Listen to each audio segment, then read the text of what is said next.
আচ্ছা জিল্লার মাল দে।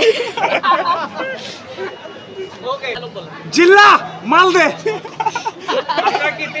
চল একটা ডায়লগই বলি। কোনটা? বরবাদের একটা ডায়লগ বলো। জিল্লা মাল দে। হ্যাঁ, আমরা তিন ভাই বোন একসাথে এসেছি বরবাদ দেখতে। আমরা প্রিয়তমা থেকে সাকিব খানের সব মুভি একসাথে সিনেমা হলে দেখি। আপনারা তিন ভাই বোন? হ্যাঁ জি। হ্যাঁ। ও, আপনি একটা ডায়লগ দেন আপনি। সেম দিয়ে দে, সেম দিয়ে দে, সেম দিয়ে দে, দিয়ে দে, দিয়ে দে। আচ্ছা জিল্লার মাল দে। আপু কোন সিনেমাটা দেখলেন?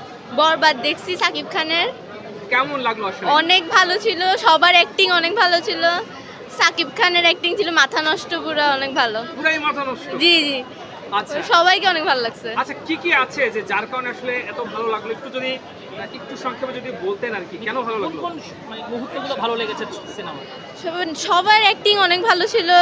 নায়িকা ইধিকা পল ছিল, উনি অনেক ভালো, ওনার রোল অনেক ভালো ছিল, সব সেই জন্যই অনেক ভালো লাগছে। দর্শক হিসেবে আপনি 10-এ কত দেবেন? 10-এ আমি 10 দিব অবশ্যই।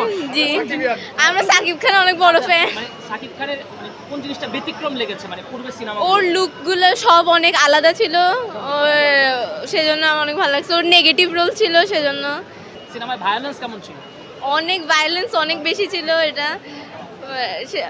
ওকে ভালো ছিল। হ্যাঁ, বাড়ি কোথায়? চট্টগ্রাম নাকি কক্সবাজার? কক্সবাজার।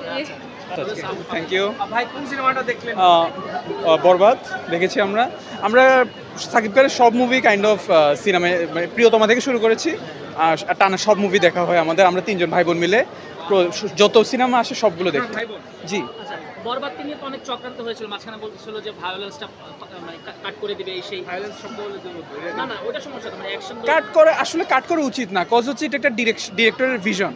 এটা যদি এভাবে কাট করে তাহলে তো আমরা ডিরেক্টর কি বুঝাতে যাচ্ছে, তো কি দেখাতে যাচ্ছে। আর এমন তো না যে যেগুলো বুঝাচ্ছে, যেগুলো দেখাচ্ছে, এগুলো উনি উৎসাহ দিচ্ছে এগুলো করতে, না। এটা একটা just it is a movie, just enjoy it, just be entertained by it. কোন জিনিসটা আসলে মানে আপনার পরে যেসব দর্শকরা দেখতে যাবে, মানে মানে আপনি একটু সাজেশন দিতেন আর কি, কোন জিনিসটা ভালো লাগবে? কোন জিনিসটা ভালো লাগবে? এখন আমি বলবো যে সাকিব খান যদি আপনার ফোকাস হয়, মানে সাকিব খান রিসেন্টলি প্রিয়তম পর থেকে অনেক চ্যালেঞ্জিং রোল নিচ্ছে, যেগুলো একটা ট্রেডিশনাল যে বাংলাদেশের নায়কগুলো আছে, এমন নর্মালি এমনকি নিজে সাকিব খান নিজেও আগে এমন রোল নিত না।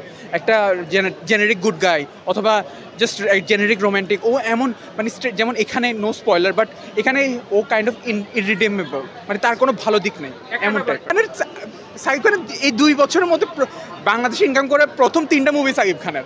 আপনি এটা এখন সাকিব খান হচ্ছে সাকিব, মানে বাংলাদেশে মানুষ মুভি দেখা শুরু করেছে সাকিব খানের জন্য বলা যায়। কজ যখন মানুষ হচ্ছে তুফান দেখতে এসেছে, তুফান তো বাংলাদেশ সবচেয়ে ইনকাম করা মুভি, মানুষ যখন দেখে একটা তুফানের মতো মুভি দেখতে আসে, তারা দেখবে যে আচ্ছা এই অন্য মুভিও চলছে, আমরা এগুলো দেখি।